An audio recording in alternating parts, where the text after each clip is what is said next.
El Sol es la estrella más cercana a la Tierra.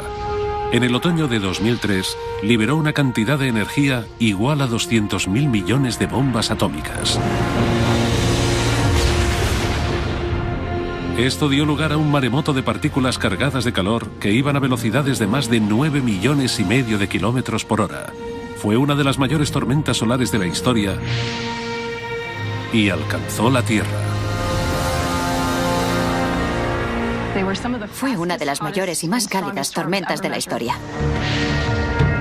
La energía del Sol que asaltó la Tierra obligó a los astronautas del espacio a resguardarse en las zonas más protegidas de las naves. Hubo apagones eléctricos, las comunicaciones se cortaron y los aviones tuvieron que ponerse a salvo. Fue un huracán de tormentas espaciales.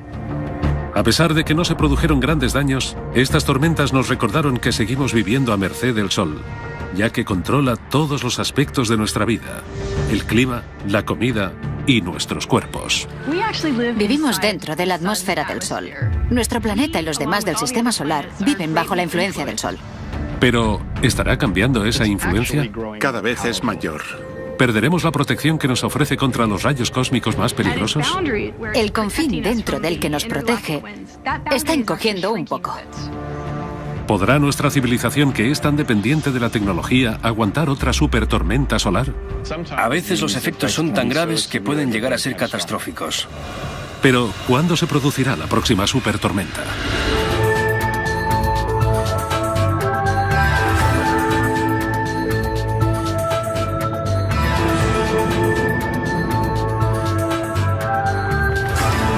El Sol. 3, 2, 1. Liberación. Se ha dado inicio a la misión IBEX. Durante el otoño de 2008, Ignición. la NASA lanzó el IBEX, el explorador de la frontera interestelar. Parte de su misión es estudiar el efecto que tiene el Sol en los lugares más lejanos de nuestro sistema solar. IBEX es un intento más por descubrir el impacto de las estrellas en nuestro sistema solar, en nuestro planeta y en nuestra vida. El Sol. El Sol nos proporciona luz y calor. Si no fuera por él, no estaríamos vivos. A los humanos nos interesa lo que pasa a nuestro alrededor. Nos gusta entender nuestro barrio. Y en el universo, el Sol es nuestra calle, nuestro barrio. El Sol. Nos afectan sus estados de ánimo. Es el padre de todos los demás planetas, ya que estos se ven afectados por su estado de ánimo. Tenemos que saber cómo evolucionará y cómo sus constantes cambios nos afectarán en la Tierra. El Sol. Si queremos entender el universo y las estrellas que forman dicho universo, es importante estudiar la que tenemos más cerca. Hemos aprendido más del Sol en los últimos 40 o 50 años que en toda la historia. Esta edad de oro de la investigación se originó con una misión única que nos ofreció imágenes cercanas del Sol desde la atmósfera terrestre. Skylab, la zona estará despejada durante 8 minutos. En 1973, Skylab fue la primera estación espacial con humanos y consiguió las mejores imágenes del Sol tomadas desde la Tierra. La misión Skylab fue uno de los primeros laboratorios dedicados solo a la investigación y el estudio del Sol. Se podría considerar el abuelo de las misiones de hoy en día. En la actualidad, una flota de 20 sondas espaciales escanean y estudian el Sol de formas que hace 30 años eran inimaginables. Al estudiarlo desde el mismo espacio, podemos verlo de manera diferente y con distintas longitudes de onda, desde los rayos X a la radiación ultravioleta extrema. Además, podemos analizar sus capas y entender cómo y por qué el Sol actúa tal y como lo hace. Las diferentes longitudes de onda significan diferentes temperaturas y hay estructuras que son más visibles con unas longitudes de onda que con otras. Los científicos también han podido observar el interior del Sol mediante una técnica denominada heliosismología, que utiliza las propias vibraciones del astro para estudiar su actividad interna. El Sol no es un cuerpo sólido, es una bola de gas gigante. Así que oscila, vibra, y si medimos sus frecuencias de oscilación, podemos inferir la estructura que tiene por dentro. Si observamos el Sol durante un largo periodo de tiempo con buenas cámaras y ordenadores, podemos ver las capas que tiene, ver los efectos de las turbulencias que han creado capas y las corrientes. Incluso podemos utilizarlo para imaginarnos la cara oculta del Sol, la que no vemos hasta que no rota. Y mediante la heliosismología podemos detectar las manchas solares de la cara oculta. Es una gran herramienta. Las ondas espaciales nunca dejan de observar el Sol y gracias a ellas los investigadores están estudiando las grandes incógnitas de esta estrella y han descifrado bastantes de ellas. El Sol es una de las más de 2.000 millones de estrellas de la Vía Láctea y es la más cercana a nosotros, ya que se encuentra a 150 millones de kilómetros de la Tierra, casi la distancia que se recorrería dando la vuelta al mundo 4.000 veces. No obstante, a pesar de la distancia, la luz solo tarda 8 minutos en llegar a nuestro planeta. Lleva 4.000 millones y medio de años de los 10 o 11 que se le auguran de vida. A pesar de que técnicamente es una estrella de tamaño medio y se denomina estrella enana, es inmensa. Mide 1.400.000 kilómetros de diámetro y si la vaciáramos, en su interior cabrían 1.300.000 planetas del tamaño de la Tierra. El Sol supone el 99,8% de la masa del Sistema Solar y pesa 300.000 veces más que la Tierra. Casi en su totalidad está compuesto por gas supercaliente y electromagnético que se denomina plasma. Tiene suficiente fuerza de gravedad como para evitar que los planetas del sistema se dispersen en el espacio. Y tal y como sugirió Copérnico, gobierna el centro de nuestro Sistema Solar con un puño gravitatorio de acero. El modelo de Copérnico que sitúa el Sol en el centro del Sistema Solar con todos los planetas moviéndose alrededor, deshaciéndose de la idea de que todo giraba en torno a la Tierra, supuso un gran cambio paradigmático. Con él el Sol se convirtió en lo más importante de nuestro sistema y nos hizo ver que teníamos que entender lo que era. El Sol, igual que todas las demás estrellas del universo, está compuesto del polvo de otras estrellas que vivieron y murieron hace 1.000 millones de años, incluso en la época del Big Bang. Nuestro Sol y nuestro Sistema Solar son los restos de muchas otras generaciones de estrellas. El Sol que vemos todos los días es la fuente de energía del Sistema Solar. En el centro llega a alcanzar los 15 millones de grados centígrados y es el motor de todo. En el centro del Sol se produce el proceso de fusión y ese proceso libera luz y partículas. Por cada segundo de luz del Sol se libera la misma energía que liberarían 1 millón de bombas atómicas. El Sol afecta todo lo que toca y para descubrir cómo, los científicos a veces se basan en una importante coincidencia cósmica. El Sol. El Sol. La luz del Sol está compuesta por unas partículas que se denominan fotones. Nacen en el centro y se mueven gracias a corrientes de convección a través de las zonas radioactivas y convectivas del Sol. Así es como llegan a las capas externas y volátiles del astro. Las zonas exteriores del Sol están formadas por 3 regiones. La fotosfera o superficie del Sol no se trata de una superficie dura como la de la Tierra. El Sol es todo gas. La temperatura de la fotosfera es de unos 5.500 grados. Por encima de la fina capa de la fotosfera hay otra delgada capa denominada cromosfera. Y está un poco más caliente que la fotosfera. Es extraño porque lo lógico es pensar que cuanto más lejos esté de la fuente de la energía, del centro, la temperatura caerá. Pero de la fotosfera a la cromosfera, la temperatura aumenta y asciende incluso más al llegar a la tercera capa de la atmósfera, la corona. Después de la cromosfera, hay una amplia zona denominada corona, que está a millones de grados. El Sol produce influjo de energía constante denominado viento solar. Como nunca deja de soplar, reparte energía por todo el Sistema Solar y su alcance es de unos 15 trillones de kilómetros, bastante más allá de Plutón. El espacio existente entre los planetas de todo el Sistema Solar no está vacío. Está lleno de partículas y de rayos de luz. Mientras el viento solar se separa del Sol, la gravedad de este mantiene todo a la distancia a la que está. Fijémonos en los cometas. Todos ellos orbitan alrededor del Sol y pueden ser atraídos directamente a la línea de fuego. No hace mucho, los científicos fueron testigos de uno de los peores ataques solares. Una eyección de una zona de la corona arrancó la cola de un cometa. Cuando chocó contra el cometa, le arrancó la cola como si la hubiera cortado con un cuchillo. La cola se cayó y luego el cometa tardó un tiempo en generar más gas, plasma y polvo para formar una nueva cola. Esto nos demuestra cómo se mueve el viento solar en el sistema y cómo afecta a lo demás. Lo que despide el Sol ha hecho que su estudio sea casi tan difícil como entender su funcionamiento. Sin embargo, los científicos pueden observarlo de cerca gracias a una coincidencia cósmica: los eclipses de Sol totales. El eclipse de Sol total se produce cuando, desde nuestra perspectiva, la Luna se alinea con el Sol y cubre hasta la fotosfera. Es una visión espectacular. Los eclipses solares son preciosos.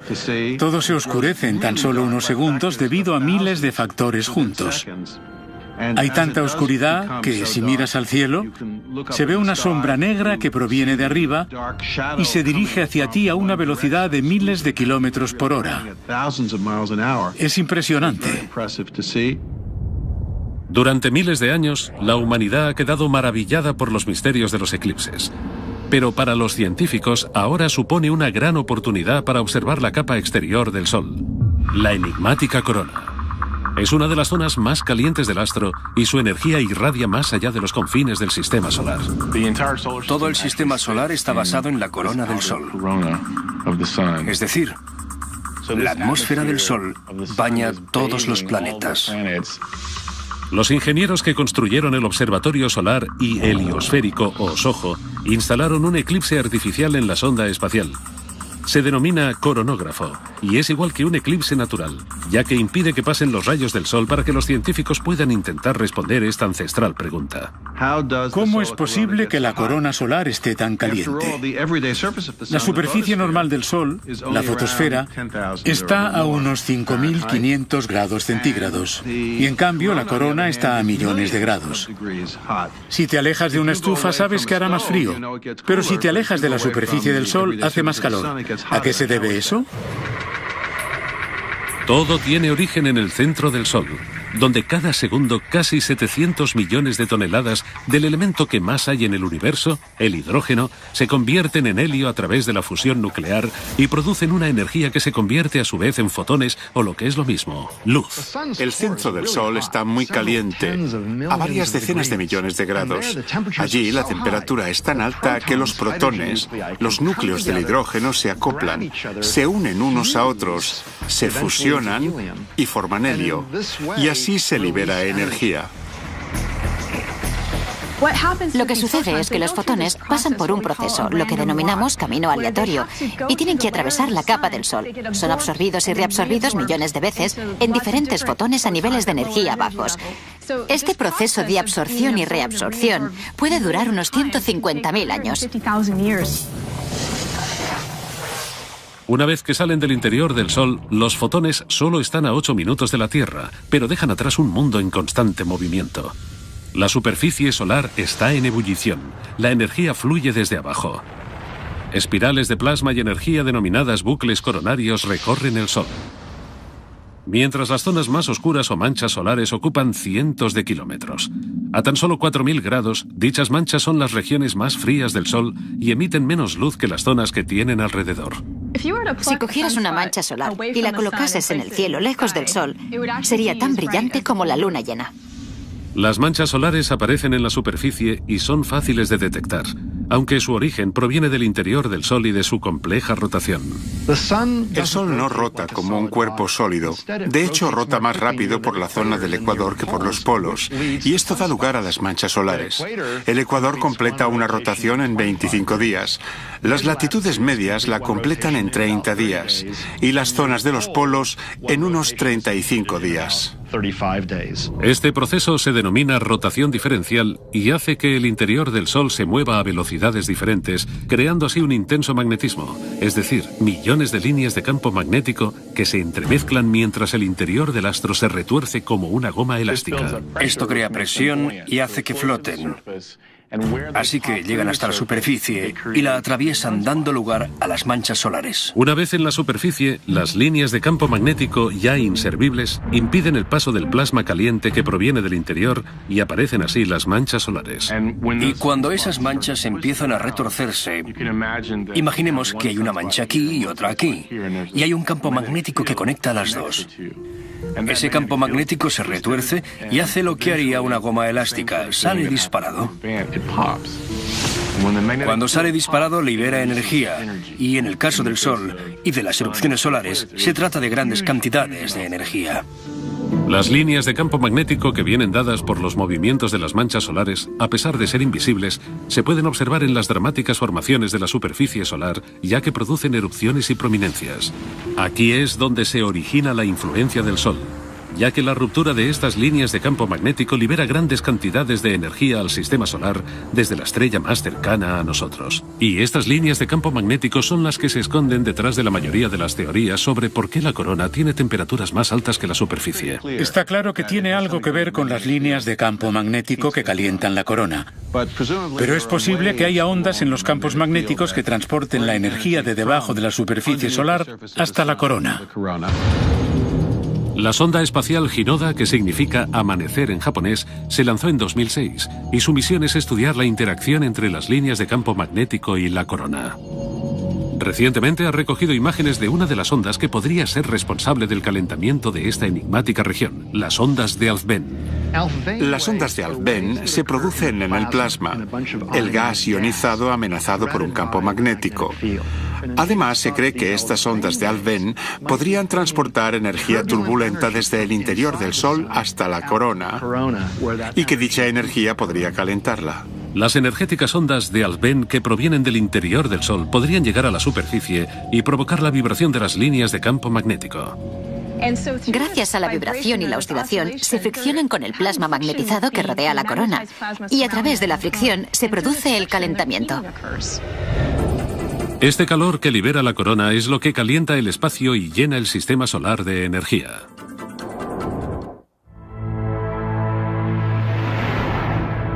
Día tras día, a nosotros nos parece que el Sol es siempre igual, pero igual que la Tierra, el Sol tiene estaciones. El mínimo solar y el máximo solar, dos personalidades diferentes que pueden afectar a la tecnología e incluso en el clima. El periodo de transición entre los mínimos solares se denomina ciclo solar y se trata de un periodo medio de 11 años en el que la actividad solar llega a sus máximos y luego vuelve a empezar. La principal medida del ciclo de la actividad solar es el número de manchas solares que se ven en su superficie. Durante el mínimo solar, el periodo de menor aparición de manchas, la actividad solar es limitada. Cuando las manchas solares llegan a la superficie, durante el máximo solar, la energía del Sol llega a más distancia. Cuando hay muchas manchas solares, hay muchas erupciones y eyecciones de masa coronal. El aumento de la actividad solar mejora la conexión entre el Sol y la Tierra. La energía que desprende el Sol puede provocar alteraciones en el entorno de la Tierra. La Tierra está rodeada por la atmósfera solar y lo que pasa en el Sol afecta a la Tierra. Así que eso es lo que llamamos clima espacial. Ahora se pretende realizar partes meteorológicos precisos del clima espacial, pero puede ser una tarea bastante complicada. El Sol es turbulento, sobre todo durante el máximo, cuando se produce el mayor número de tormentas solares. Durante el máximo solar, el campo magnético de la corona se complica mucho y hay campos magnéticos por todas partes, incluso cerca de los polos. Puede haber eyecciones de masa coronal, erupciones y tormentas solares varias veces al día. Las erupciones solares y las eyecciones de energía cercanas a las manchas solares recaen en el espacio. Como un rayo rápido y poderoso, pueden aparecer en cuestión de minutos y pueden liberar la misma cantidad de energía que 1.000 millones de megatoneladas de dinamita. Las erupciones solares liberan gigantescas cantidades de energía solar desde pequeñas zonas localizadas de la superficie de nuestro astro. Así que son eyecciones muy concentradas de energía que calientan el gas que tienen alrededor en unos 10 millones de grados. Las erupciones solares son como latigazos. Liberan mucha energía muy rápido y aceleran las partículas casi a la velocidad de la luz. Las partículas de las erupciones solares más potentes pueden llegarnos en unos 15 minutos. Pero el huracán solar del espacio aparece con las eyecciones de masa coronal. Estas gigantescas explosiones liberan 1.000 millones de toneladas de gas supercaliente y plasma al espacio interestelar. Las eyecciones de masa coronal se producen cuando la superficie solar despide una inmensa cantidad de masa y energía. Tenemos que imaginar esta inmensa cantidad de masa y energía viajando desde el Sol a gran velocidad, a veces a más de 1.600.000 kilómetros por hora. Lanzan unas burbujas gigantes de gas caliente y campos magnéticos. Salen tan rápido del Sol que producen una onda expansiva. Son las que crean las tormentas y son muy importantes para entender el clima espacial. Las ondas espaciales como SOHO han capturado imágenes del Sol lanzando grandes cantidades de energía al espacio. Pero a los científicos lo que más le preocupa es el denominado efecto halo, cuando una corona de energía rodea el coronógrafo. Esto significa que el Sol ha lanzado su mayor explosión hacia la Tierra. Y eso fue lo que sucedió en las intensas tormentas solares de 2003. La mayor eyección solar de la que se tiene constancia tuvo lugar durante estas tormentas. Poco después de la explosión inicial proveniente del Sol, SOHO recibió un bombardero de partículas solares cargadas, protones y electrones, que sobrecargaron la cámara y consiguieron que la imagen no se viera. Lo que ves es una especie de nieve. Se ven como copos brillantes, que son las partículas aceleradas por la eyección de masa coronal chocando contra la cámara de SOHO. Si los astronautas no están preparados para ellas, las tormentas solares pueden causarles bajas, ya que se verán expuestos en unos segundos a la radiación que normalmente se recibe durante un año en la Tierra. Si vamos a enviar astronautas a la Luna y a Marte, es importante poder determinar cuándo se producirán estas eyecciones de masa coronal y estas tormentas. Las partículas cargadas de las eyecciones son peligrosas. Contienen demasiada radiación para un astronauta. El Sol. El Sol. Los astronautas y los satélites no son las únicas víctimas potenciales de las tormentas solares. Las partículas que se dirijan a la Tierra podrían interferir en nuestros campos magnéticos, provocando el caos. Cuando este material entra en contacto con el campo magnético de la Tierra, hace que suene casi como una campana. Cuando tienes un campo magnético y este se mueve, según la física, se crean corrientes. Así que se producirían corrientes eléctricas en la zona exterior de la atmósfera terrestre y estas corrientes podrían causar todo tipo de inconvenientes. Las corrientes supondrían un problema para los satélites que orbiten alrededor de la Tierra.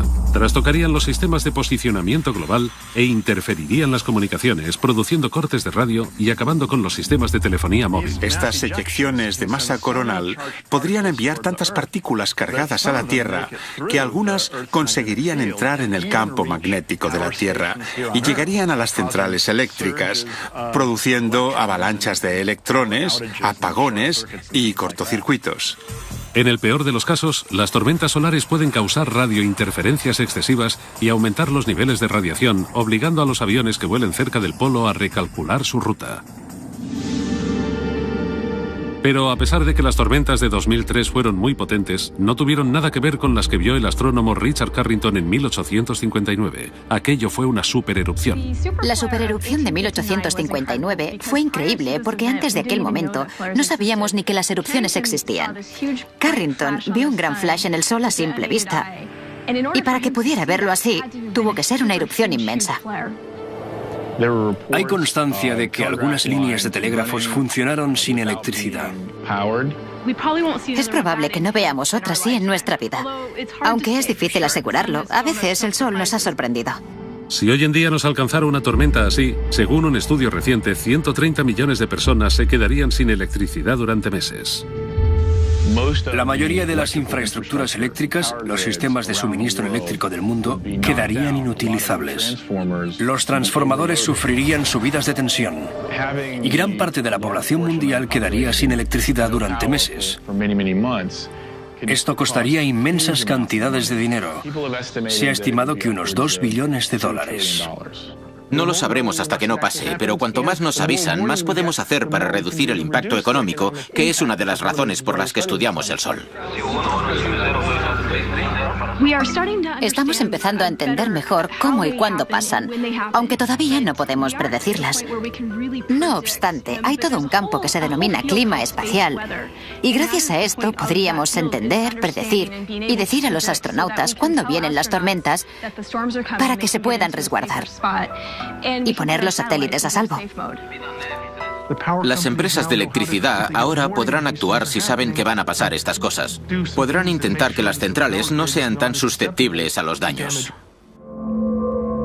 Los científicos, desde que se lanzó la misión Estéreo, el Observatorio de Relaciones Solar Terrestres, están más cerca de poder predecir las tormentas. Este par de sondas les permiten ver el Sol en 3 dimensiones. Ahora, cuando una de estas eyecciones de masa coronal se dirige hacia nosotros, vemos todo desde los laterales, así que sabemos la velocidad a la que van, cómo evolucionan y su estructura. En 2011, las sondas Estéreo llegarán al punto ideal. Se quedarán los 2 lados del Sol y permitirán a la NASA tener unas vistas de 360 grados. Así podrán ver lo que viene de la cara opuesta del Sol antes de que impacte en la Tierra. Por primera vez podremos ver el Sol por todas partes, y esto nos permitirá ver todo lo que pasa en el Sol a la vez. Así podremos predecir este tipo de tormentas. El máximo solar es duro porque aumenta la temperatura del clima espacial. No obstante, durante el otro periodo del ciclo solar, la época de calma o mínimo solar también tiene sus propios peligros. Cuando se reduce el número de manchas solares, el clima de la Tierra es más frío. 2008 vio el nivel más bajo de manchas solares desde hacía un siglo. Hubo 266 días sin manchas solares. En 2008 alcanzamos el mínimo de manchas solares, pero ahora deberían estar aumentando y no es así. Es decir, esto puede significar que este periodo de pocas manchas solares será más prolongado. Según los científicos, los anteriores periodos en los que se han alcanzado mínimos de manchas solares han hecho descender la temperatura de la Tierra. De vez en cuando, el ciclo de la actividad de las manchas solares parece desaparecer o atenuarse. Esto ya sucedió entre 1650 y 1700. Solo tenemos constancia de unas 50 manchas, cuando normalmente en el mismo periodo de tiempo había decenas de miles. Así que en ese periodo disminuyeron muchísimo las manchas solares. Se denominó periodo de Maunder. El Sol estaba muy tranquilo y eso vino acompañado de temperaturas más bajas de lo normal en la Tierra. En Europa se produjo una mini edad de hielo durante esas décadas. Gracias a la atmósfera del Sol que la envuelve, la Tierra está a salvo de los mortales rayos cósmicos. Y a pesar de que el poder del Sol nos protege, también puede dañarnos. La vida en la Tierra es posible tan cerca del Sol gracias en parte a la capa de ozono. Pero, ¿qué pasaría si nos quedáramos sin ella? Si la Tierra perdiese gran parte de la capa de ozono, la radiación ultravioleta del Sol penetraría a través de la atmósfera y llegaría a la superficie de la Tierra. Las enormes cantidades de rayos ultravioletas de los rayos del Sol eliminarían rápidamente los elementos más básicos de la cadena alimenticia. Nos quedaríamos sin plantas y luego sin animales. Si nos llegasen grandes cantidades de luz ultravioleta, la vida en la Tierra desaparecería. ¿Y qué podría conseguir que la capa de ozono desapareciera? Algo de lo que supuestamente nos protege el Sol, de los brotes de rayos gamma. Los brotes de rayos gamma son intensos y rápidos flashes de la radiación más potente que se conoce, los rayos gamma. Los fenómenos más potentes del universo liberan en segundos la misma cantidad de energía que emitirá el Sol en toda su vida. Y ocurren cuando mueren estrellas gigantes o cuando colisionan. Se pueden originar gracias a cualquier proceso extremo, como puede ser el choque de una estrella gigante contra un agujero negro. Se producen en algún lugar del cielo, se da uno al día y vienen de muy, muy lejos. La mayoría están a miles de millones de años luz de distancia. Pero solo a 8.000 años luz, en la constelación de Sagitario, con un movimiento en espiral aguarda una bomba potencial. WR-104. Son dos estrellas bailando una danza cósmica. Completan su rotación una vez cada 8 meses y una de ellas está a punto de convertirse en supernova y emitir un brote de rayos gamma. Una de estas dos estrellas podría dar lugar a un brote de rayos gamma en cualquier momento, y sus rayos podrían llegar a la Tierra. Si los rayos cargados de energía del brote de rayos gamma se dirigieran directamente a la Tierra, podrían suponer un grave peligro. La radiación del brote de rayos gamma sería muy intensa, aunque corta, porque duraría entre 10 y 20 segundos. Pero desencadenaría una serie de fenómenos que acabarían con el 50% o más de la capa de ozono. Los científicos han especulado con que un brote de rayos gamma fue la causante de la extinción de vida en la Tierra hace millones de años. En aquella época solo existía vida en el mar, y a pesar de que la vida marina se daba en las profundidades del océano y no se vio afectada directamente por la radiación ultravioleta, el plancton y la vida cercana a la superficie murió, y eso afectó a la cadena alimenticia. La amenaza es aún mayor debido a algo que los científicos han observado durante las últimas décadas: una disminución del 20% en la potencia de los vientos solares. El viento solar es la emisión constante de partículas provenientes del Sol. Liberan en el espacio los campos magnéticos que hay en la corona solar. Existe incluso cuando no hay eyecciones de masa coronal ni erupciones solares. El viento solar continúa soplando más allá de Plutón y forma una especie de burbuja en el espacio interestelar. Es una burbuja protectora, porque los campos magnéticos nos protegen de las partículas cargadas que vienen de fuera. Normalmente los vientos solares soplan en todas direcciones a velocidades de 1.600.000 kilómetros por hora. Y así reparten el invisible campo magnético del Sol y además forman una barrera contra intrusiones intergalácticas para el sistema solar, la heliosfera. La heliosfera es la frontera donde los vientos solares chocan con el espacio interestelar. Así que es la capa que cubre todo lo que rodea al Sol y al sistema solar. Protege al planeta Tierra de los vientos interestelares. Recientemente los científicos han descubierto que la heliosfera está encogiendo y debilitándose. Se sabe que la presión del viento solar ha disminuido en los últimos 25 años. De hecho, la heliosfera, la zona donde la presión del viento solar se termina, ha encogido. Una heliosfera más débil aumenta las posibilidades de que la Tierra se vea expuesta al peligro y a los ataques de materiales cósmicos intergalácticos.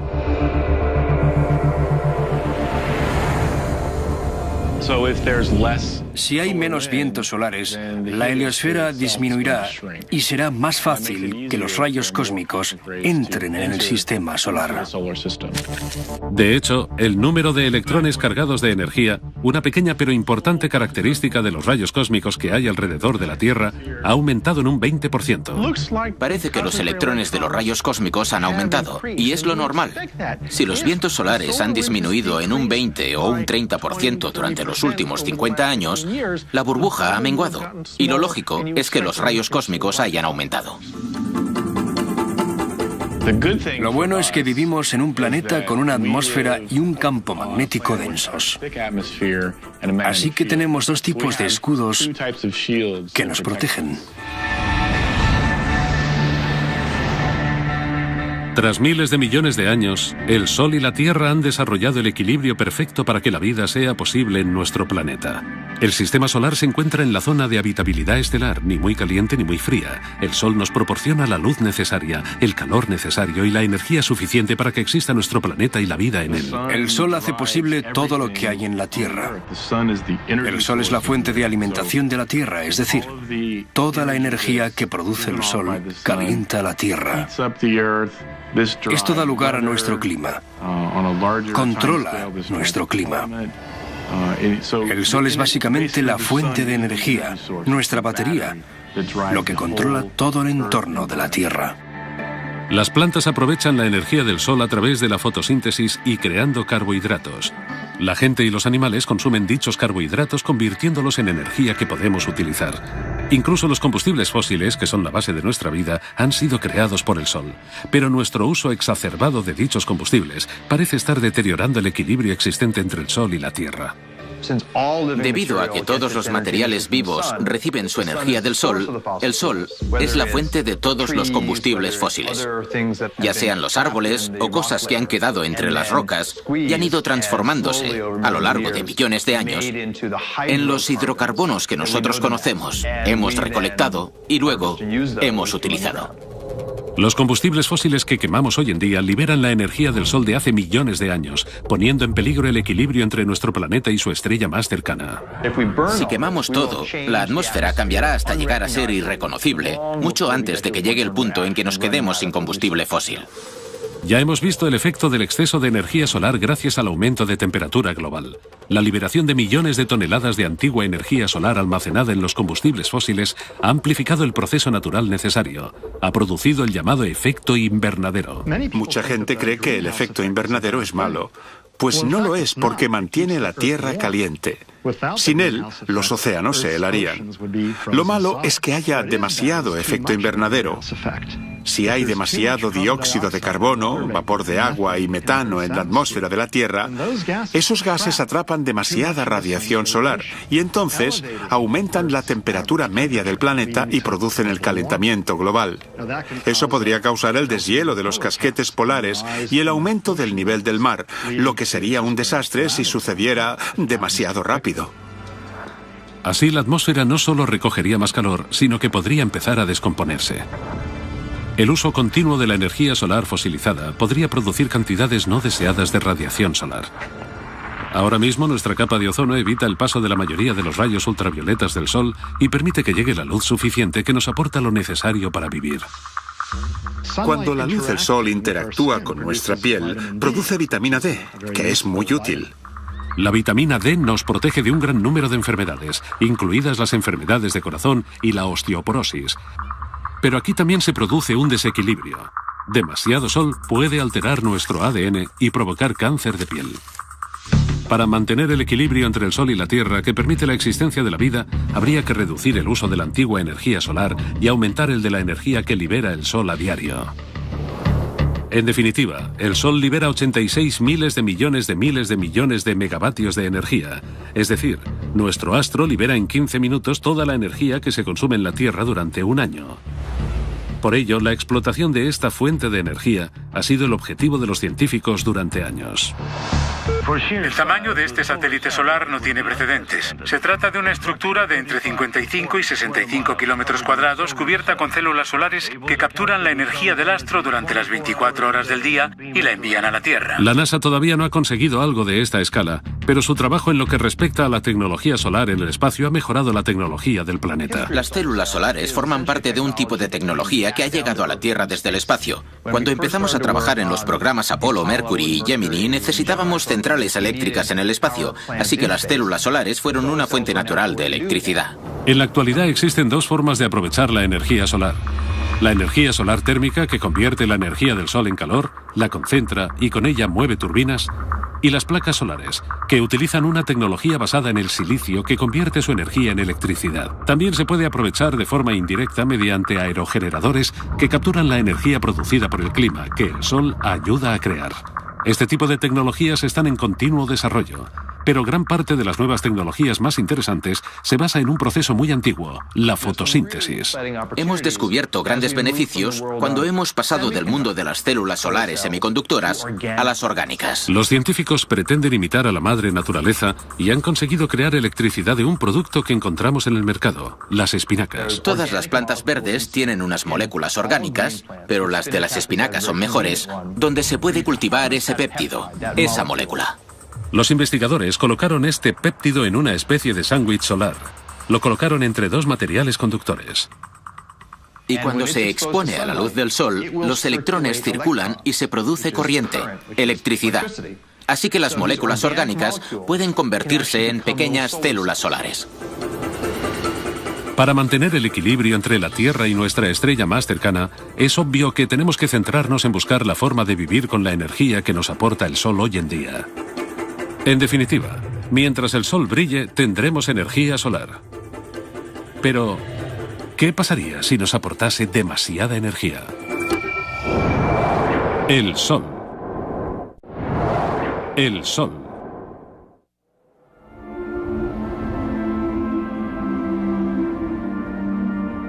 Los elementos que forman el Sol, la Tierra e incluso a los humanos provienen todos de un mismo lugar, del polvo cósmico. Es decir, de los restos de las estrellas que vivieron hace miles de millones de años, pero tal y como murieron aquellas estrellas, también morirá nuestro Sol. En 5.000 millones de años, el Sol será mucho más poderoso, más brillante y más grande. Llegará un punto en el que el Sol queme todo su hidrógeno. Y cuando pase eso, quemará su helio.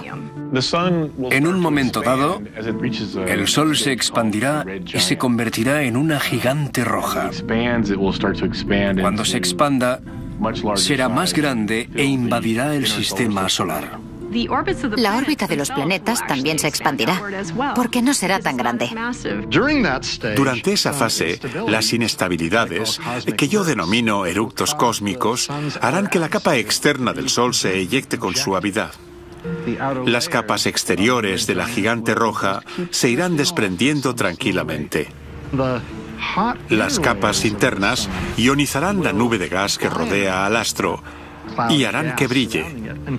Así que nuestro Sol estará rodeado por nubes de gas brillantes. Formarán lo que se denomina la nebulosa planetaria, que tiene formas preciosas.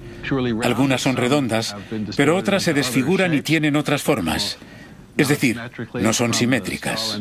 Lo que quedará será el centro contraído del Sol, y no producirá energía nueva a través de las reacciones nucleares, porque ya no habrá. Así que seguirá contrayéndose y apagándose con el tiempo. Es muy similar al proceso mediante el que se crean las supernovas, pero el Sol no es lo suficientemente grande, no tiene el tamaño necesario para formar una supernova. Así que en su fase final se transformará en lo que llamamos una enana blanca. Lo que quedará será una enana blanca, que es una estrella relativamente pequeña. Será una estrella jubilada, feliz y tranquila. Será del tamaño de la Tierra. No será más pequeña y se formará una roca muy bien comprimida. Liberará su energía y será cada vez más fría y débil hasta que acabe desapareciendo de nuestra vista. La muerte del Sol tendrá un efecto devastador en el sistema solar. Si la gran expansión no se traga a los planetas más cercanos, entre los que se encuentra la Tierra, es muy posible que cambien su órbita y se sobrecalienten. La superficie de la Tierra quedará carbonizada. Seguramente la Tierra se asará sea como sea. Hay que imaginar un Sol 1.000 o 2.000 veces más brillante que ahora. Así que la Tierra se calentará mucho y no será un lugar agradable para la vida. Es posible que se sobrecaliente antes de que muera el Sol, porque el Sol se calentará antes de convertirse en gigante roja y hacerse más grande que la órbita de la Tierra. Se calentará en algún momento y en la Tierra hará tanto calor que el agua hervirá. Los mares se evaporarán y la vida, tal y como la conocemos, dejará de existir. Si quedase cualquier cosa en la Tierra, el Sol se encogería hasta convertirse en una enana blanca y entonces la Tierra se congelaría en vez de calentarse. No será un sitio apto para la vida.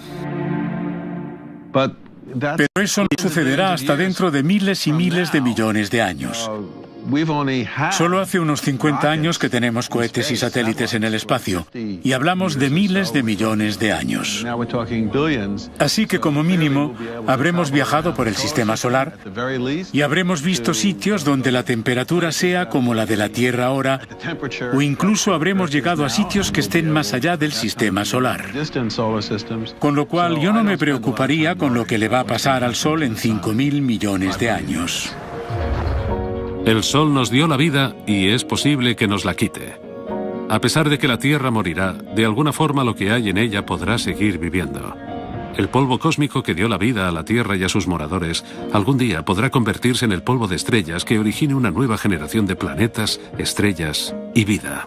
En el fondo somos polvo de estrella. El carbono de las células, el oxígeno que respiramos, el calcio de los huesos y el hierro de las células sanguíneas. Todos estos elementos se crearon dentro de las estrellas mediante reacciones nucleares. Y gracias a que algunas de esas estrellas explotaron, existimos nosotros. El hallazgo de que nosotros provenimos de las estrellas es uno de los mayores descubrimientos de la historia de la ciencia.